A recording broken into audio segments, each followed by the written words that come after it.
We'll talk about my numbers in a second. But right now, I want to talk about those shoes. Where the hell did you get those? They are hot. You look hot today. You look so hot.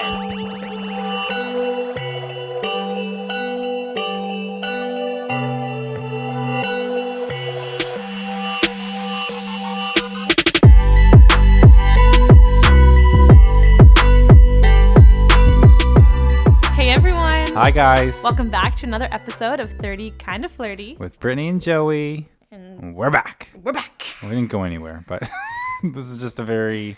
Well, we're back in like our little studio. Yeah, we're back doing a regular episode after doing some... After hiatus. video trials last week. So... Which, honestly... I don't want to... I hate the saying toot my own horn. Toot it, girl. You toot it. No, you toot it. But like... People really liked it. Yeah. Well received. Joey's just toot. looking at me funny. Toot toot. Toot toot. I'm happy. Makes me excited. Yeah. I mean. And I'm also excited because we just spent the evening doing a little bit of vlogging, doing some content that you guys may see if we can figure out. You guys are never gonna see. If we can figure out how to edit it. Yeah, that was fun. It was good. Joey and I made a comment. Like, no, Joey and I talked. Yeah. Joey, I need to make a comment to you. That like it felt like we were hanging out again, and that was one of the things on the podcast that we recorded with our friends, Angie and Katie. They're at Girl Now What. We had talked about how sometimes we feel like we don't get a chance to like hang out and not do work or podcast stuff or things that need to be done, and it was nice. Joey looked at me and was like, I'm having fun. Yeah, I'm actually having fun with you. So nice. and just real quick, if you haven't listened to last week's this week's. I'm so confused. This week's Girl Now What episode that just dropped on Tuesday. Yep. It has yours truly. Yeah, and Brit. They're so fun. They're us. Yeah. We had a lot of laughs. I actually listened to it on the drive over here, and I was actually cracking up laughing because I forgot some of the stuff that we had talked about, so it was really funny. Definitely go give those girls a follow and a listen. They have some really great content. They do everything. They do TikTok, they do reels and little videos. They do such good TikToks. And a lot of their episodes they have, I think all of them are pretty much, they have like a guest and they're kind of talking about different topics, and it's a really, really good podcast. Yeah, it's Girl Now What. And they're Canadian. They're Canadian. We love our Canadians. So. Yeah, that was good. How's your week been, Britt? Well, it's Tuesday as we're recording this. Yeah, but I was hoping you wouldn't have said that because I was like, how's your week? I was hoping you wouldn't reveal me. I'm good. I've honestly, last week was super, super busy as we had talked about. And so I'm hoping that this week will slow down a bit, but I don't think it's going to. No. I think it's just going to keep it on. It's now the week before the week of Christmas, so it's busy. Trying to get everything done. Yeah. You've done a lot of baking lately? I have. Did you ask me if I did? Or no, I said you did. Yeah. I did. Yeah, I've been baking up a storm. Yeah, I have to get back. I got to do I'm waiting because if I bake it all, I'm going to eat it all. Yeah. So I'm going to wait until I get down to see my family, so I'm going to bake some more snickerdoodles, and I'm going to do some peppermint chocolate chip cookies. Classic. And then I'm going to do an apple crisp because my dad likes the apples. Yeah. So I'm going to make all that stuff and bring it down. So baking is one of those things that I find like therapeutic, but like I hate the dishes and I hate the mess. And I hate the mess. I'm one of those, as you know, you know me probably better than a lot of people, but like I don't do well with mess and clutter. I don't either. So my anxiety does. Yeah, and at least you have, a full kitchen, right? I'm in my apartment, so my kitchen, I have a nice kitchen. You have good counter space. But it's fairly small, so it sometimes gets a little annoying to like bake and stuff. But it's one of those things that it's like a self-care thing. I know. It is. But then you get stuck with it and you're eating it. This morning I was watching Holiday Baking Championship, as you do. Let's just take a moment.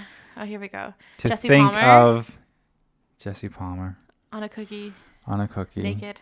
Oh. Well, I was watching that today, and what did I do? I blacked out, walked over to the kitchen, and I was munching on a sugar cookie at like 10 o'clock in the morning. And you and I have been really all about the spin lately. We've been trying to do our exercising every single day for almost all year. And I felt guilty for like a second. And then I'm like, no, it's Christmas. I'm counting my calories. Like I'm allowed to eat this. Yeah. Oh my gosh, yes. And it was fun because it just was kind of like, okay, it's Christmas. Like I'm having chocolate for breakfast. I was at my friend Raven and Nick's place this past weekend, and Nick's mom gave me a gift, and she told me to open it now. So it was a cute little Christmas dish, and then she gave me a big bag of the Lindor truffle chocolates, those round chocolates. Yeah. And listen, all week I've been munching and snacking on those chocolates. I'm counting them, but I'm enjoying them because 'tis the season.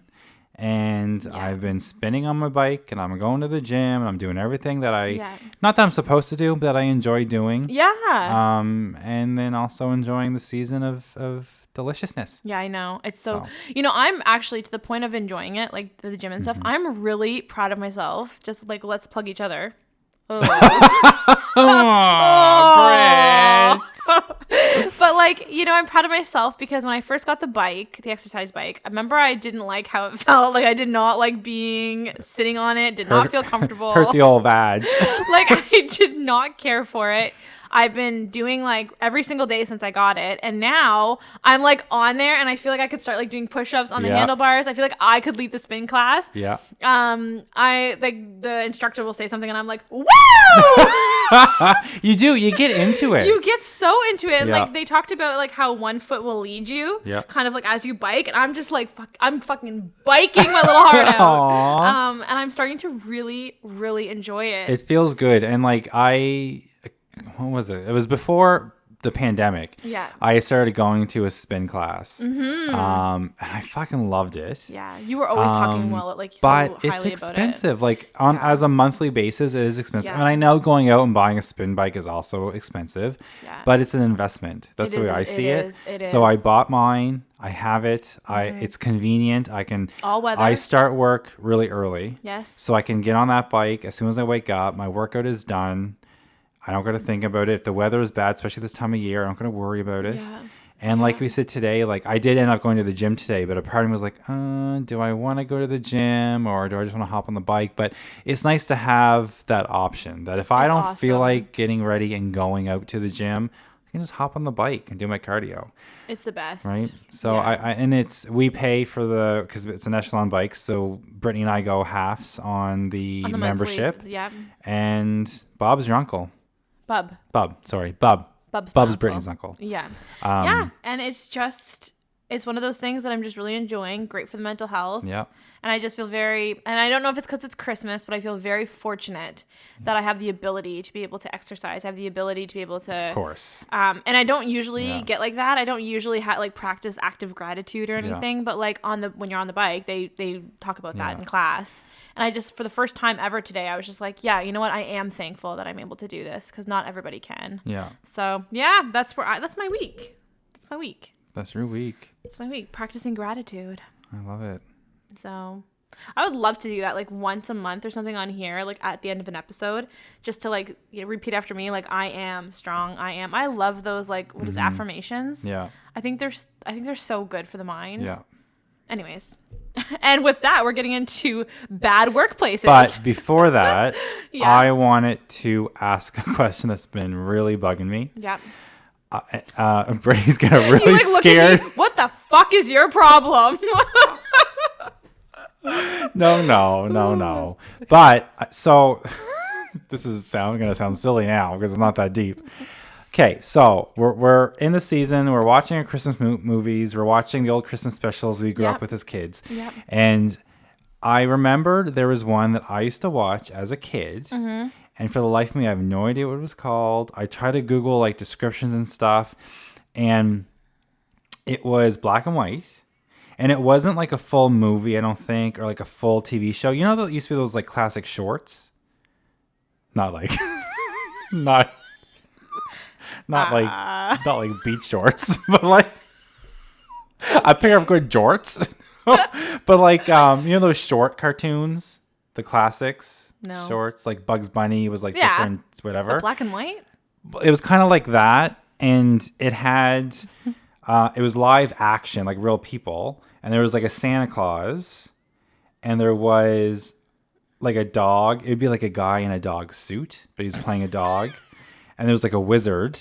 Okay. And the wizard, I think, might have been evil. Like he was doing magic and stuff, but it was all black and white. There was children in it. And it was like different. I don't know if it was part of a classic Christmas collection I had as a kid. And it's bugging me that I can't remember it or remember the name of it. So if anyone is listening that remembers watching something like that or knows what I'm talking about, can remembers you please a wizard, message me? Human dog type hybrid. Yeah, and Santa Claus. And a couple of kids. I've never And there might have ever been heard Mrs. of Claus that. there too, but it was like black and white. And was it was old, obviously. It's just bugging me. But anyway, that was my question of the week. I'm just like left in awe. Like, I don't know what that would be. I want to say too, you know those moments when like you're recording yourself or you're doing something and you always catch funny things off camera? Yeah. Well, Brittany and I did a whole vlog thing today, and then we went and got our nuggies to celebrate. Of course we did. Being us. And turned the vlog off, whatever. We're just kind of doing whatever. Turn the vlog off. And we go in, and it's like the McDonald's we went to was newly renovated. So it was our first time going in since it's been renovated. And we go in, and it's just one tiny little room with like a window cut out of the wall and a person serving someone. And then we realize it was for like skip the dishes drivers. We totally walked into the wrong section, and I'm like, oh, this is a weird renovation. This is a weird McDonald's. We just excuse me. Yeah, we did. We walked right in and we walked right out. Oh my god. There was something else we did too, and we were like, oh my god, that would happen to us. What was it? I can't remember, but there's a lot of things that happened to us. Honestly, I was like, yeah, that would be good for the vlog. Anyways. But anyway, so as Brittany mentioned, today we are talking about shitty workplaces. Or shitty jobs, or we all go through it. Yeah, and let's do a disclaimer off the top. We are in no way, shape, or form talking about our current. I don't want our boss is really great and he listens, I think, to this podcast, and I don't want him listening right now. No, we have to make it very clear that on this podcast, we're never going to talk about our current job. Especially on this type of episode. So for anyone listening that knows us, knows anyone listening that we work with, no, none of these stories are about anybody that we work with. No, because I'm not just saying this because, people are going to think I am, but I'm not just saying this because we're recording, but like our workplace is like the best. Mm-hmm. It is so good. Mm-hmm. And it actually makes it a lot better to do episodes like this because a lot of people don't have a high when it comes to work to compare things to. Yeah. So until you work in a place like we would currently work in, I would say, I think we speak for both of us, you don't really, really appreciate how much of the toxic, shitty places that you've worked before your current. Oh my God. Before that like highlight of a work or the job. And that whole idea too, again, like about the podcast, going through your 30s and dealing with the bullshit. And it's like when you're growing up as a young adult, you're out of school, you're in your late 20s. Early 20s, late 20s, and it's like you're going to go through those things where you're going through shitty jobs and you're just trying to pay bills and you're trying to pay for school and you have to have a shitty job to pay for school or to get to quit or that shitty to job. Get where you want to get to in life. We've all been there, and that's kind of what we want to talk about is that kind of stuff. Yeah, and if you are in a current situation, like it will get better. It can get better, and I'll talk about how I was able to do that. So, where do you want to go? Do you want to? So, why don't we start with talking about the boss, the manager, the boss, your superior, cheese, the person that the head honcho. You're working for. So, I was trying to think of something funny to say, and instead I just kind of timed out. Yeah, I timed out. I'll start off with a story. When was this? 10 years ago? I think I was just out of school. Yeah, I was just out of school. Wasn't 100% sure what I wanted to do. And I had working in fashion on my mind. I was going to do fashion merchandising and marketing. Yep. And my dream was to be a buyer, right? Yep. Go to the fashion shows, see what's new on trend, and then bring those things back to whatever company you're working for, basically. Yes. So at the time, I ended up getting a job in retail, in a mall, in the store. I got the job. I was hired on to be a manager on duty / key holder. So it's like you have your manager, your assistant manager. Yep. And then myself and another coworker were like the key holders. So we would be manager on duty certain nights of the week. Yep. Whatever. And the woman that was the store manager was just the worst, cranky piece of shit, like, you know. And I knew of people who had worked there previously, and I knew people that worked in the mall, and literally the mall workers knew her as the Dragon Lady. Like, she just wasn't nice. She wasn't nice to customers. Like, there would be people like, you know, looking at clothes and. You know, it's annoying when you're in a clothing store and you're making a mess, but sometimes you can't help it. You know, you're looking for sizes. You're scavenging. And she would just be rude to customers. Like, she just didn't want to be there. Just a cranky person. Unless she was getting dick. If she was getting dick, she was on top of the world. Okay. And for most of when I was living there, she was getting some dick and she was really nice. But there were times when she wasn't super nice. And like, it would even be like little things. Like, I was new there. I was being trained. Didn't know what the fuck I was doing. And I remember being at the back of the store where the jeans were, and I was on a ladder and I was trying to put sizes away and things just weren't fitting. And there was a sign above with more shelving behind it. So I thought, oh, I'll just put these in behind here. That way they're put away. And then we'll get to them when we get to them. Yeah. She was at the very front of the store, saw that I did that. Now listen, if I'm the manager and I see my new employee who's not quite sure what to do yet, I would walk over to that new employee and say, oh, hey Joey, new employee. You know, actually, I don't really want those jeans hidden behind there. Maybe we can try to find a spot for them. Work with that employee to show them, you know, how to move things around. How we do things, yeah. What does she do? She stays where she's at in the front of the store and just yells at me across the store in front of other coworkers, in front of customers, just like, Joey, don't you dare put those pants behind that sign. Like, just bad taste made in your mouth. Me feel like shit, basically. So that was like one little story that wasn't really nice. And like, I remember another time she was going away on a trip with this man she was getting dick from. So again, she was in a good mood and she made up the schedule, and I don't know if it was by accident or what, but she had me working 12 days straight. I don't know if she forgot to put in a day off there or something. I don't really know. The assistant store manager was manager on duty while she was away for her 2 weeks. I said to the store manager, I said, I'm not doing that. I'm not working like 2 weeks in retail this was like November. This was getting into busy Christmas season. You need like a day. And I remember she was just like, oh, I don't think I can change it. And I'm like, no, you don't understand. I'm not doing it. I will call in sick. Yeah. Because that will make me sick. I'm giving you the heads up, making you the choice now. I remember leaving the store with my friend Kelsey, who also worked there. We were leaving together, and she will attest to this. I was literally yelling at the manager as I'm walking out, saying, I ain't working 12 days in a row. You're going to have to fix it. I'm not doing it. But it was like that kind of place where it's like the store manager didn't care enough to put her people. Yeah. Would put her first. So those are two like little short stories, but this is kind of the big one that really took the cake. And this was like during the Christmas season. So there's 4 like quote unquote manager type positions. The store manager, the assistant store manager, myself as a key holder, and another key holder. Okay. So you think it's coming on Christmas. There's Christmas Eve and New Year's Eve that you'd have to work when you work in retail. So wouldn't it make sense that if you have 4 different manager positions, have 2 of them work Christmas Eve and have the other 2 work New Year's Eve? Wouldn't that make sense? Do you think that's what she did? No. She didn't work any of them. She gave herself all those times off. Yep. The assistant store manager worked Christmas Eve, but was off New Year's Eve.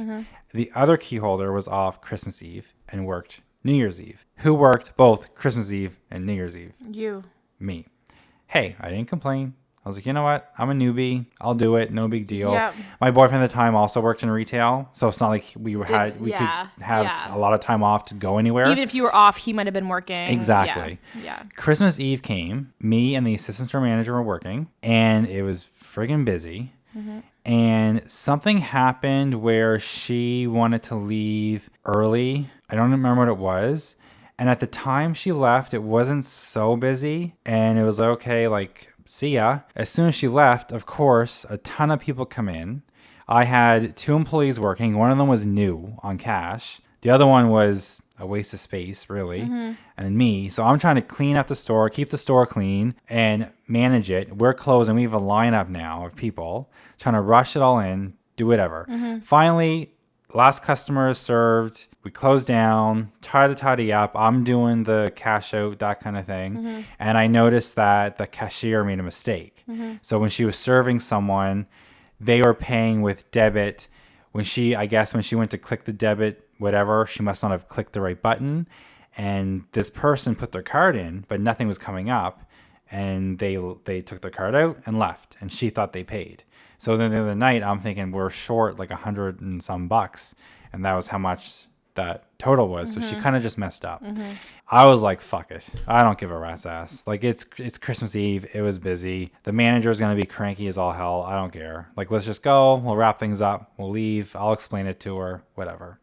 So then Boxing Day comes. We all got to go in for Boxing Day on the 27th. Working in retail, I don't know if every retail place is like this, but we were scheduled no breaks. You worked from opening to close. She had a little food tray in the back room that was your go back, have a snack, come back out. Yeah. So not great working conditions. And I told her about this little mishap. She was cranky. Whatever. That was fine. And I remember like being around the store, working, folding clothes, doing the change rooms, whatever. A coworker of mine that was on cash came to me and said the whole time that this was happening, she was complaining about me the whole time, about the mistake, not doing a good job, not doing whatever. Yeah. So I lost it. I was like, no, this isn't working. So I worked through that whole shift, and then I was scheduled for New Year's Eve. I worked New Year's Eve. I wanted to leave on time to get home to see my family, much like the other manager did on Christmas Eve and left me alone. I called the store manager. I said, I'm leaving at 5 o'clock because I want to get home and spend time with my family. She wouldn't let me. She said, you can't leave. What time are you guys open until? Till 5. Okay. And we had to travel like 3 hours, and it was bad weather. And she was like, no, you can't leave. And I said, well, I'm leaving. So I hung up on her and I left. And I basically, I quit. Like, I left the job because I was like, this isn't worth it. Like, I just literally worked my whole holidays while you had the whole break. You had all the holidays off. Yeah. You came in to work Boxing Day and that was it. Yeah. And then you're bitching about a newbie making a mistake. Yeah. When you probably didn't train her properly. Yeah. And I don't have time when it's a busy store. Yeah. To do for it. Sure. For so sure. So that was it. And that's probably the worst work experience I've ever had is working there. Yeah. Right? Yeah. Well, it started poor and then it ended poor. The whole thing was poor. Like, I remember even like one point in time, my boyfriend was driving me to there and I was so worked up that a song came on. It was like Farewell by Rihanna. I don't know. And I just bawled. Like, I just started crying because I was so stressed to work there. Yeah. And I was just not. Yeah. Couldn't do it anymore. So I left. So you left. So I left. And that's what you did. You removed yourself from the situation, and that's the way she goes. Yeah.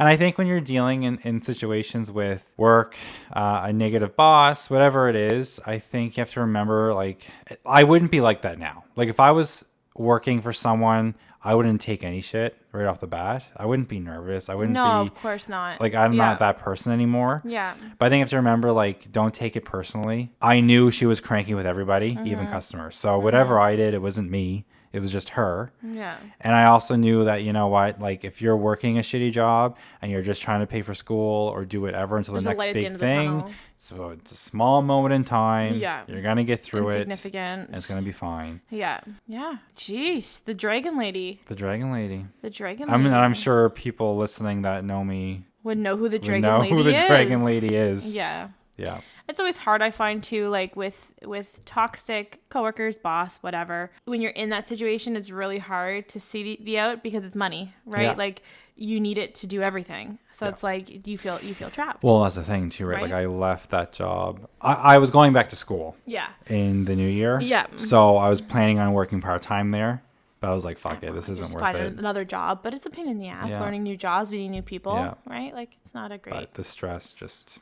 So yeah, and then another thing too, micromanagers. Mm-hmm. Have you ever dealt with a micromanager? No, like, I think when I'm listening to, like, you talk about your story and, like, I look back on my work, my resume, And at the time I was like, this is the worst job ever. I hate it. But like now listening to your story and like looking how I am now, I'm like, I don't think it was my bosses that were the problem. I think it was just the job itself. I'm not very confrontational, so I don't do well in sales roles. I never have. I'd be the type of person that's like, oh, Randy, you don't need that. You come, no, listen, this is what we're going to do for you. We're going to, I'm just one of those people that don't sell very well. And the jobs that I were in were sales driven. So I didn't exceed, I didn't excel. And when you don't excel at your job, as we all know, it can put a lot of pressure on you. It can make you hate the job. But managers on its own, no, not so much micromanagers. You know what I don't like though? I don't like coaching. That active where they like sit in on stuff. I've never had a job where I've had that. It's brutal when they like sit in, they watch you, I don't say they grade you, but like to me that's micromanaging, and obviously they need to do it because shit rolls downhill, right? They're being told to do it. I find that puts the pressure on, and I don't like that. But micromanaging, no, I've never really had. No, I haven't either. I know people who have, and I know that's incredibly tough. Oh gosh, to always feel like you're at someone's beck and call, always feel like you're being monitored, watched. I think comes with a lot of stress. Monitored, that's the one that does. And also feel like, okay, does my manager not trust that I can do a good job? Hire me? Like, why is he? And the only thing I can say in terms of any tips, like if you're out there that's dealing with a micromanager, all about working is adapting. To be a good worker in any situation, you have to learn to adapt. So if you're now working for a micromanager, you got to adapt to it. Yeah. And maybe that means looping your manager in on all emails, everything. all correspondences, maybe doing check-ins with them regularly on how your work's going. Micromanaging you. Having those meetings. It's annoying. It's probably a lot of extra work for you, but it does teach you how to adapt to different types of lifestyles, personalities, because different jobs you're going to have, if you always have a different manager, you got to adapt to kind of what they like, right? Or like be ahead of their game. You know what's funny is I had a manager once, and this is a small story, but it's not really a micromanaging story. It's just kind of a shitty situation. I called in sick one time. I was sick, but like kind of you told me this probably before. Told you this. A mental health kind of thing. I wasn't feeling it, okay? Like you can't sue me. Okay? We all deserve a mental health day. Yeah, so I called in sick, whatever. The next day, I'm called into this bitch's office. She sits me down and she's like, so you were ill yesterday, were you? And I said, yeah, I was not feeling well. Like I didn't have to give her what was wrong. No. Like, hello. No. She's like, oh, that's strange because so-and-so saw you at the local Shoppers Drug Mart or whatever.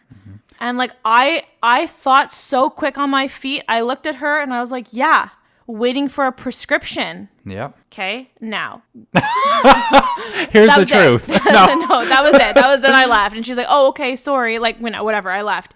Had that have happened now, in my, how old I am now and what I've learned, I would have so badly been like, and this conversation will be going to HR. I think that is so wrong on so many levels, what she said to me. I don't have to, like, if I'm ill, it could be a billion different things. It's none of your goddamn business. Yeah. Imagine being pulled into your manager's office and being like, oh, so-and-so saw you at blah, blah, blah, blah. On what planet would that ever be allowed? Like HR-wise. Yeah. No, it wouldn't be.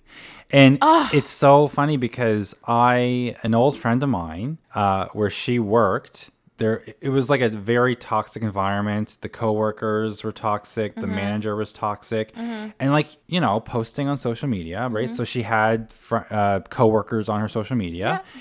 And like on a random night, she'd posted a picture of her, I don't know, out or something, or even on a weekend maybe. And she worked shift work. And someone had, I guess, went to her manager and said, oh, so-and-so was out last night because they posted a picture on their Instagram and now called in sick. Huh. And it's like, my friend was like, no, I posted a picture that was taken like last weekend. I just happened to post it. I called in sick because I work night shift, and you expect me to work night shift and then work the morning the next day. Yeah. So I call in sick because I can't do that. And instead of like having any kind of proof or anything, their manager basically punished them by they had to, every time they called in sick, they now had to have a doctor's note. Whoa. And there was other certain restrictions on them, all because of this one person going to them and saying. And I thought, awful. How can they do that? Like, that couldn't have been all. You think that wouldn't have been HR regulated. You think that it'd just be like, I would have been like, well, no, where's the proof?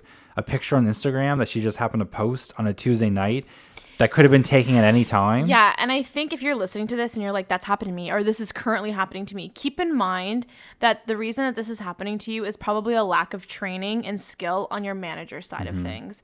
A real manager, and I have had really great managers, I would never ever question you or do that or make you do that. Or so you just have to, instead of making you the problem and being like, okay, well, I fucked up, or no, they're just not trained, or they don't have that skill level to be an effective, great manager, and that's not your problem. And another thing too, just going off that story with my friend and someone saying something on Instagram, I think you really have to think seriously if you want to add coworkers to your social media. Oh, 100%. I think I have coworkers on mine. I've always had coworkers on mine. I never had any issues, but I can understand where that could lead into issues. And I had one person that I worked with who we worked in the same unit together. He was a level above me, but he wasn't my superior. So we were friends on Facebook and stuff. And then all of a sudden he became manager of the unit. So he was my manager. And ever since then, he just said, listen, Joe, I'm your manager now. So I'm going to block you from social media. I care about you, and that's why I need to block you. That way we don't have to worry about any of these issues. And I respected that. I think that's great. I think there have been situations where I have posted something and someone saw it. Feels left out. Goes to your boss. It can get a little murky. Yeah. And I think that's something you should really think of, when you go to work, and not everyone has to be your friend. No, and I've had the other situation where not that I ask people to be added to social media, because I'm not really on Facebook and that kind of thing, but I've heard of people who have declined, where you're like, hey, can I add you to social media? And they're like, oh no, sorry, I don't do that. Mm-hmm. And then the person that asked is embarrassed and is like, oh, she's such a blah blah blah, and my initial reaction would be like, oh my God, yeah, what a loser. But no, she has the right idea. If you don't want your coworkers, it's okay to be like, you know what, I just don't really do that. Because what would be worse is adding them and then deleting them. Yeah. And I don't be honest. I don't add everyone. I've had some requests come in from previous jobs, and I've declined because some people, you just get that vibe from them that they're not someone you can really trust, or someone, and they've got a watchful eye. Yeah, you gotta watch for that stuff. Good one. Look at you coming with the facts. And so I guess it's talking about micromanager, but then there's also the opposite of a micromanager. Where if you macro have manager. A manager who just doesn't fucking check in at all. Yeah. And again, I pretty much have had good managers. But if you're working for someone that doesn't check in, it's hard to build a good working relationship. It's hard to know if you're doing it right. With your manager, if you're doing it right. Or sometimes you could be doing something and then you're doing it wrong, but it's not told to you until weeks or months later because your manager didn't check in. Yeah. So if you're working for someone like that, I get that that's extremely hard. You can have the discussion with them and say, you know what? This isn't working for me. I don't want you to be checking on me all the time, but I need to have some type of 2-week touch base. A bi-weekly. Exactly what I was going to say. Yeah. I had a manager that did bi-weeklies, and I loved it because you get to kind of track where you're at. If you're overwhelmed with your workload, it gives you a set time to come to your manager with things to say. This is an issue, I need help, or if he needs help with something, or she needs help with something. To keep it a well-oiled machine. It works great. Machine. Yeah. So I think those are two things that, okay, well. Yeah. I would agree with you. And that's the other, just to piggyback off that, if your manager does want to do a touch base with you or offer a touch base, don't take it as a negative thing. Every time we have a manager, or my experience, be like, hey, we need to talk, or hey, I don't know, whatever. It's always okay, they want something. I did something bad. I screwed up. And it's no. Don't let your anxiety in your own mind get in the way. And I think that's a huge thing as we go into these conversations, especially with managers, with their backup right away. Mm-hmm. We're not open to any kind of criticism, any constructive criticism, nothing. So a 2-week touch base can be very intimidating to somebody. And no, it can be a really, really good thing. So just try to keep that in mind, I would say. Mm-hmm. Yeah. And if you are struggling at work, those are helpful because that also builds rapport. Yes. Gets to know your manager. That's the thing. You can shoot the shit. Yeah. Like I've told you a story before. Yeah. Like when you have a manager that doesn't check in, how do you build any kind of working relationship? Yeah. How are they able to give you a good performance review or a good reference check down the road? Or just like know what's going on as far as like you're not that you have to disclose mental health, but just like knows what's going on. Yeah. So then if there's a day where you're maybe overwhelmed at work, it's like, okay, Joey's overwhelmed. I know this. So I'm just gonna let him just do his thing, put in his earpods. Yeah. You can always tell when Joey's overwhelmed because Joey's a real bitch. Yeah, honest to God. Just fucking paperclip over the cubicle. But Brittany knows exactly how to build rapport with the manager. Let me lay it down for you. So now, keep in mind this manager, I don't know if she would know if she was listening, but I love her. I do love her. But she was always kind of known as like I don't want to say hard ass, but just like took her job very seriously. Like you get it done, you get in, you get out, whatever. She cares about your performance. Well, Brittany over here, I mean, I'm the opposite. I fly by the seat of my pants. There's all my notes in front of me. There ain't a lick on the page. There's not a lick. Like I have like 4 sheets of notes and she's got nothing. I just go with the flow. And so anyways, when we did coaching, where like, you do your touch base, we would go in and people would usually come out of those coaching sessions feeling like either a piece of shit or they're like on top of the world. Brittany wasn't the best performer because I didn't do sales. But I mean, I was a performer, if you know what I mean. So I would walk in and I'd be like, oh my God, let me just stop you. She'd be like, hi, like, welcome. Like, let's talk about you. I'm like, let me stop you right there. We'll talk about my numbers in a second. But right now, I want to talk about those shoes.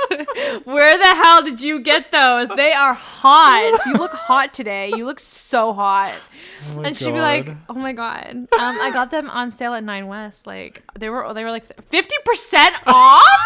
I'd be like, you know what? One time I was in Vegas and like I'll just be like talking about this. Just riffing her along. And then before you know it, she's like, Brittany, I can't believe this, but it's 9 o'clock. Like we've run out of time. I have the next, like, you know what? We're going to touch base next week and we'll go over and I'll be like, we'll see you then. We'll see you then. A little wink and I'm out. Off she goes. And off I go. And because of those touch bases, I had a great relationship with her.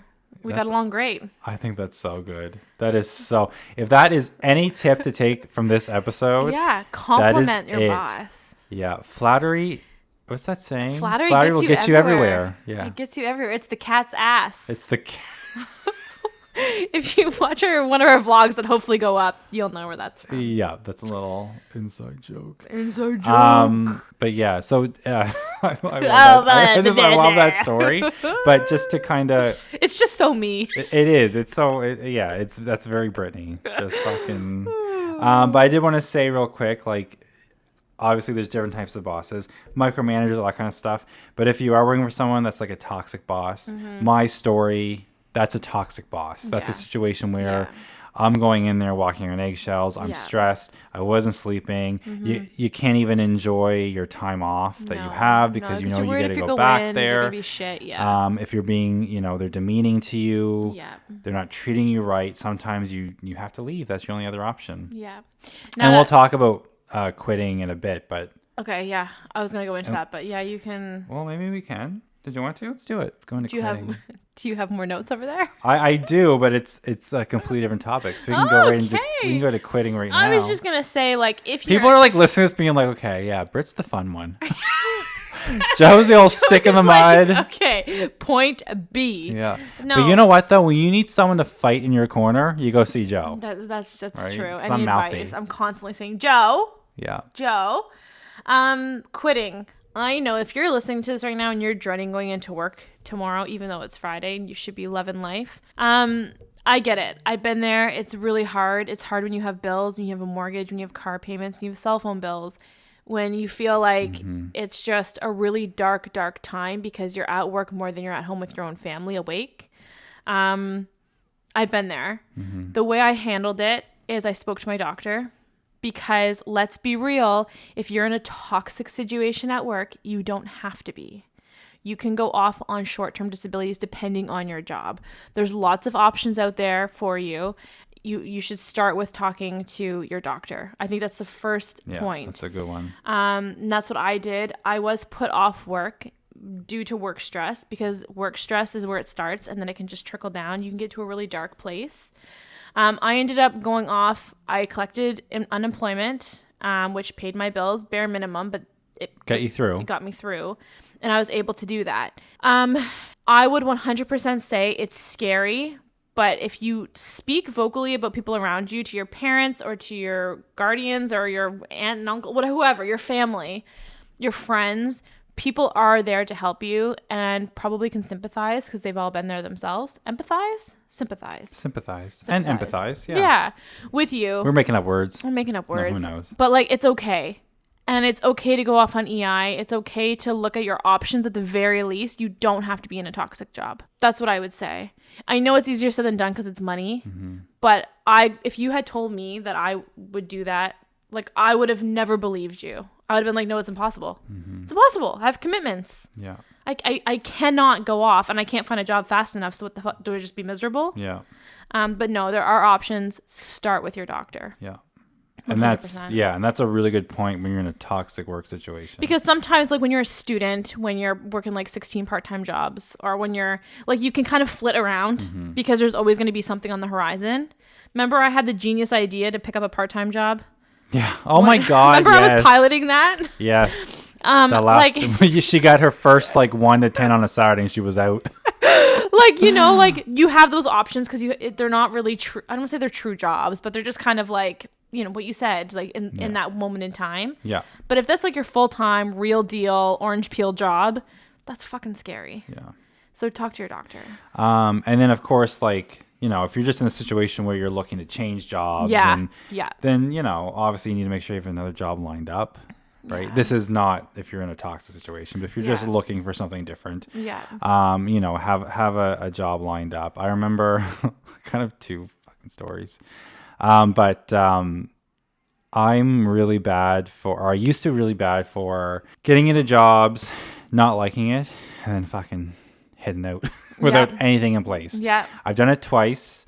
The first time, this is really quick. I was doing a job. It was a call center job, but it was said to be people calling in to me and I activate their credit card. What they didn't tell you was that, you also got to try to upsell them insurance policies and stuff. Yeah. Once I found that out, I was like, no, Joeigh doesn't sell shit. He's done. So I went through the first few days of training, and then I had decided, no, I'm not doing that. But I was too nervous to tell my boyfriend because he was very much about, Joe, you got to get a job. You got to like help out here. I'm like, yeah, okay, whatever.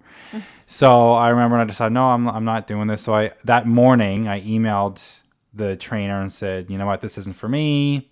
Thank you, but no thanks. Thank you, but no thanks. Yeah. Then I allowed my boyfriend to drive me to the workplace. Oh my God. Drop me off with my lunch pack. Right, babe. See you after work.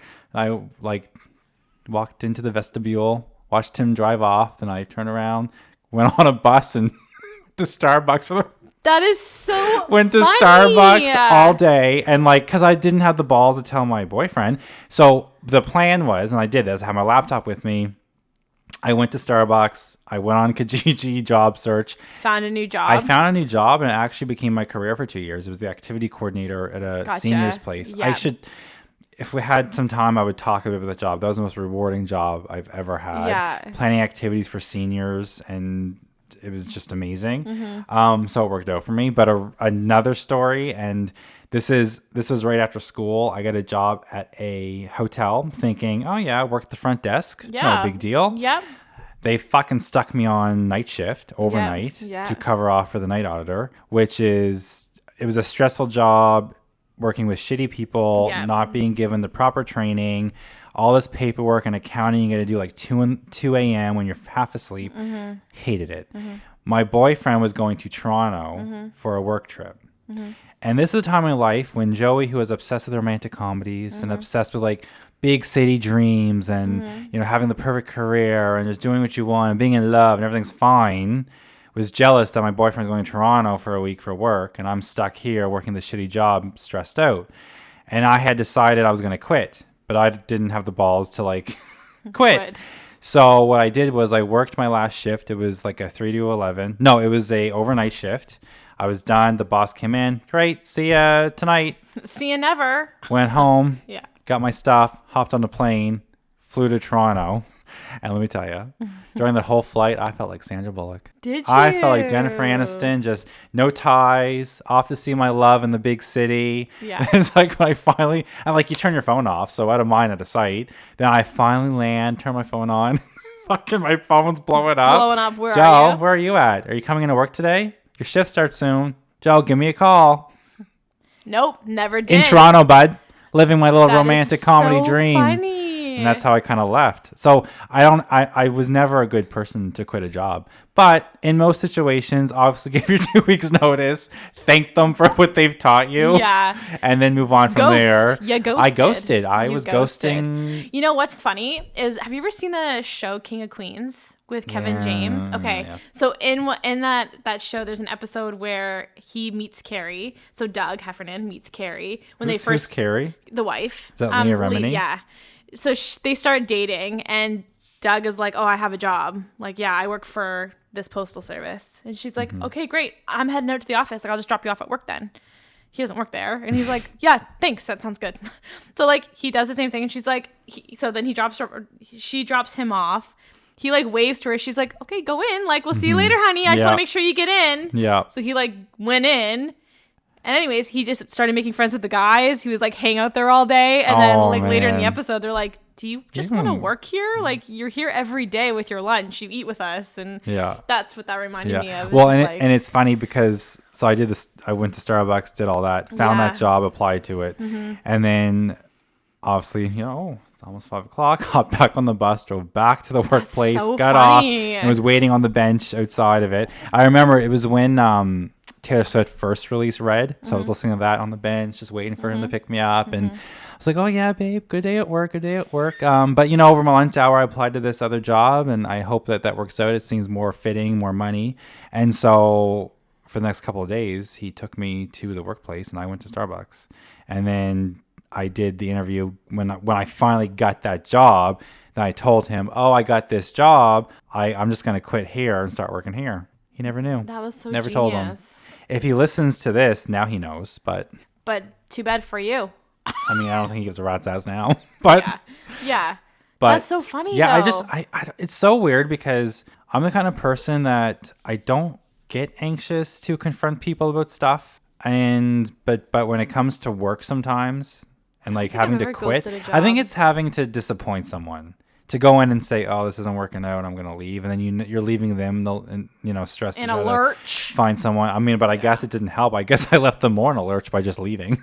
Yeah. And never hearing from me again. I hate confrontation with a passion, but I think there's something to be said about a little letter and just thanks, but no thanks. But you know what? If it was a toxic place and I didn't want to do it and I had something else lined up, you don't know them anything, so bye. Yeah. Yeah, there's some cases where... 6 of one, half a dozen of the other. Yeah. And for Brit and I, obviously we have office jobs right now. The Monday to Friday, day, grind, working through the day, you get your evenings and weekends off. Yeah. When you think about the type of job you may have wanted when you were younger, is that the kind of job you envisioned was like an office kind of job, like the Monday to Friday? Yeah. Yeah, me too. Yeah. Yeah. I think so. I mean, it's hard to talk about because we're not, we're talking about our current jobs, but my parents always had a job like that. Yeah. My father, I have no problem, is a veteran. He was in the military for 35 years. I look up to him. He is a hero. We can have a whole other episode on. We love Dougs. We do. We love Dougie. So I grew up with good role models, good hardworking parents that day in and day out did it. I think me too, because I grew up, my mom had like the Monday to Friday, but my dad worked on boats. So he would be gone a month, 2 months at a time, home for a month, and he hated it. Good money, right? Very good job, good money, but a really hard work-life balance. And I knew that's not what I wanted. Yeah. And my first real serious relationship, he had worked in retail, so he was doing shift work and working a lot of evenings and nights and weekends and stuff, and I knew that was not what I wanted either, and I did it, right? Like, I hated working shift work where it's like on a Saturday you're working 12 to 9 or 1 to 10. Like, how shitty is that? So I knew I always wanted something more Not stable. that. My evenings and weekends are mine. Yeah. I go in, work during the day, whatever. And I think that's a really good work-life balance. I also knew I didn't really want a job where I'm dealing with customers. Yep. Because I've had a lot of like shitty situations with like customers, and obviously that's really stressful, especially this time of year. So when you're out and about and shopping and stuff, don't be rude or nasty. Be mindful. All these are heroes too, in my mind. People that work retail through the pandemic, through these busy holiday seasons, they don't get to spend a lot of time with their family. They're open to serve us, and sometimes I think we take advantage of that. Especially if they're like, if they have a toxic job and they don't want to be there, and they're taking it on you because something happened with their manager or something. Just be, and I don't want to preach, because listen, Joey and I would be the first to admit that we bitch and complain about people who don't treat us well, or if there's an issue. But it's like, we do know that people are dealing with battles that we can't see. It's just hard to be mindful of that when you're in that situation. Yeah. But I'm going to try to make an effort to like really think about it, especially over Christmas and going through, like I said, through the pandemic. Yeah. Just that like they might be going through it. Yeah. And also too, like if you are working in those situations, and you are dealing with don't be rude to us. If you're dealing with if you're dealing with like a nasty customer, just put on a smile. Yeah. Get them out of there, because I actually know someone who had worked in retail and had a nasty customer, and I think they were trying to steal something, and he actually went outside of the store to go after them, and there was a gang of them, and they beat the shit out of them. Oh my goodness. Right? So if you're doing a retail, or you're doing any kind of job where you're dealing with the public, if they're nasty, if they're rude, just, you know what? Bite your tongue, smile. Yeah, moment in time. Serve them, and they're on their way. You don't got to fucking deal with them again. Yeah. The only other thing that I had thought of, because we are still in a pandemic, obviously a lot of people were starting to work from home and working remotely. And for a lot of us, it's a really new idea. I mean, I think at the get-go, you're like, oh yeah, this is sweet. Like working my jammies all day and no more commuting, and I can do what I want all day and work. But I know you and I, when we first were dealing with it, we talked about how it was we enjoyed certain parts of it. There's some conveniences with it, but it also, like, the days become monotonous. And, for me, like, I wake up, I work, and then I'm still home. Like, there's no differentiating between work and home. So I just have a little kind of like a list of like just some tips that helped me kind of get through it. For me, I always I wake up still early enough, right? I don't just wake up, roll out of bed, hop on the computer and start working. I wake up, I do my morning routine of making my coffee, sitting down, watching some YouTube or watching some TV, enjoying my coffee, enjoying myself. And now I got my spin bike. I said I go for my spin, I shower, do my skincare for the morning, get ready. A lot going on. And then I just hop on for when like I said, I work early now, but I always just hop on, start my work day. I make sure that at the end of the day, I don't have like a 2-bedroom right now. If I did, obviously I would have that room as a office. So now I'm kind of working in my living space. So at the end of the day, I pack up the laptop, pack up my phone, my work notes, and I put them all in a closet, close it, out of mind, out of sight. My home is now my home. I think it's important not to just kind of leave it out there and you're always looking at it. You're always seeing it. I don't think that's good for your mental health. So I always do that. Make sure you always take your breaks. That's happened to me where I was working literally all day. I was working through lunch because I was home, so I was just working. So I started making sure that in the morning, get out for like a 15-minute walk, take your lunch break. Sometimes I go to the gym over my lunch break just to kind of get out, get that done, get some fresh air. I think all that stuff is also important, and taking your lunch calls and stuff. And then the only other thing too that has been hard on us is like not seeing certain coworkers that we were close to. So touching base with them, I think, either through video calls. I mean, now the virus here has ebbed and flowed. There's been waves. So there's been some times where you could get out and see people again, and other times you couldn't.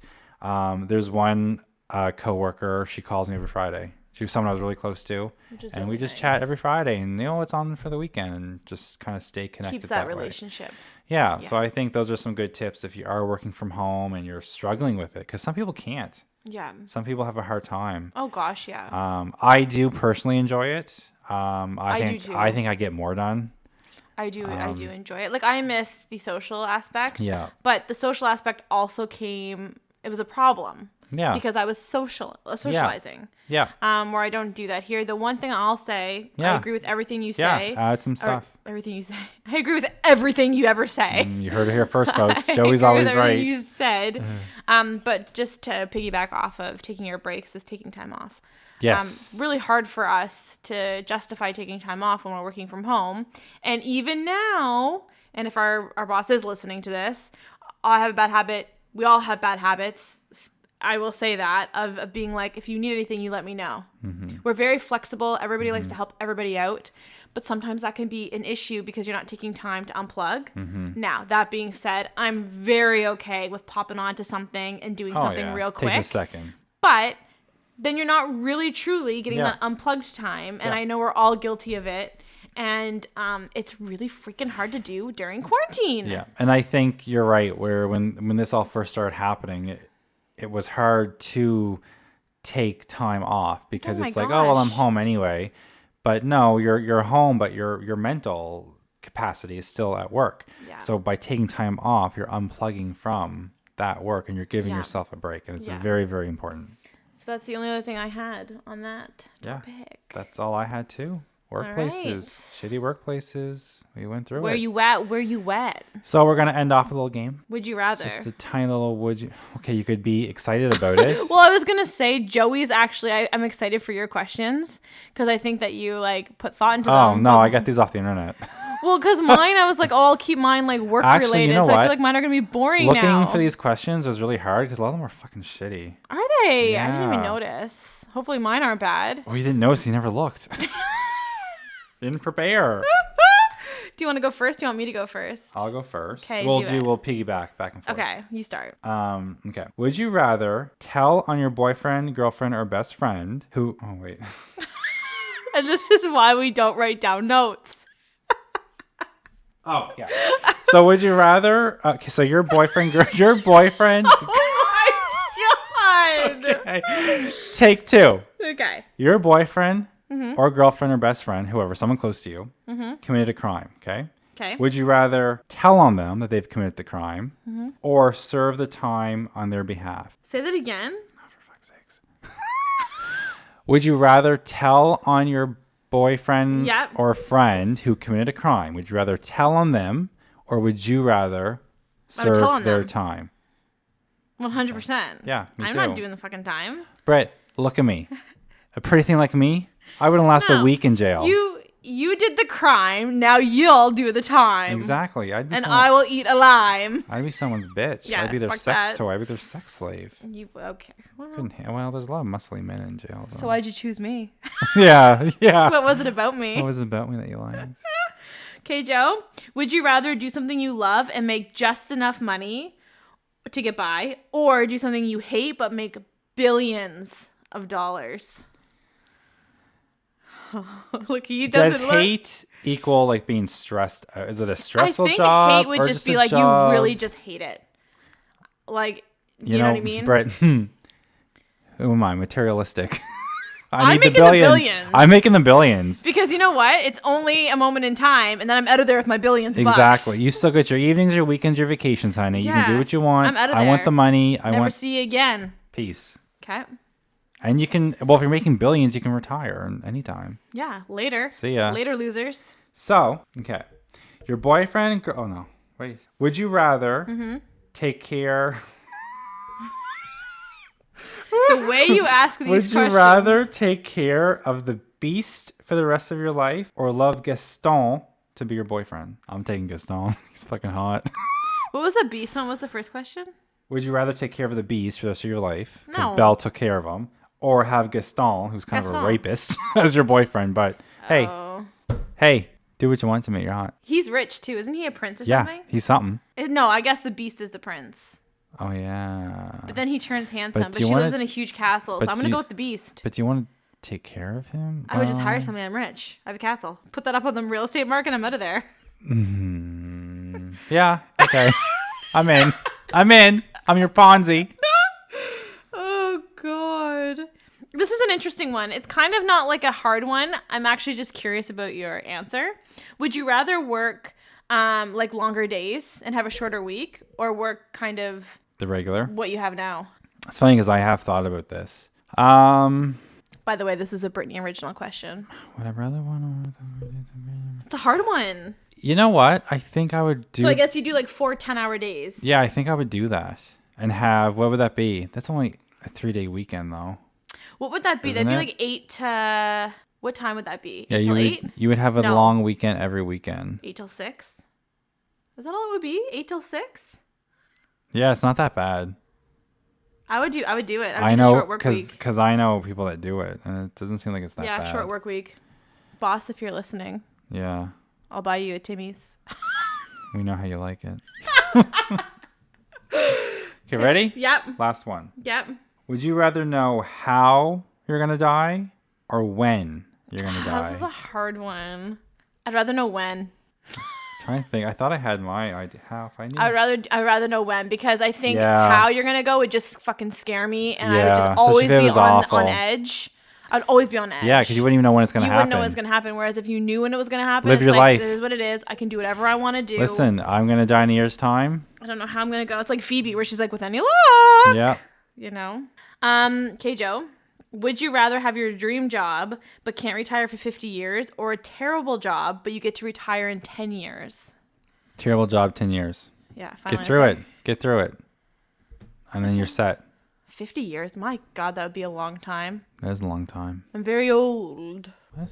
Well, I'd be very old. Oh, you would be old, yeah. Yes. Yeah, you wouldn't be enjoying much. You wouldn't be like at your prime. I guess you've enjoyed your life, though, because you had a nice job, but you're still working. So Can you imagine, though, a terrible job for 10 years? Yeah, that would suck. Oh, I don't know. That's a tough one, right? I don't know. There's so many caveats on that. We would have to know the stipulations. Well, you came up with it. You can literally say what you want.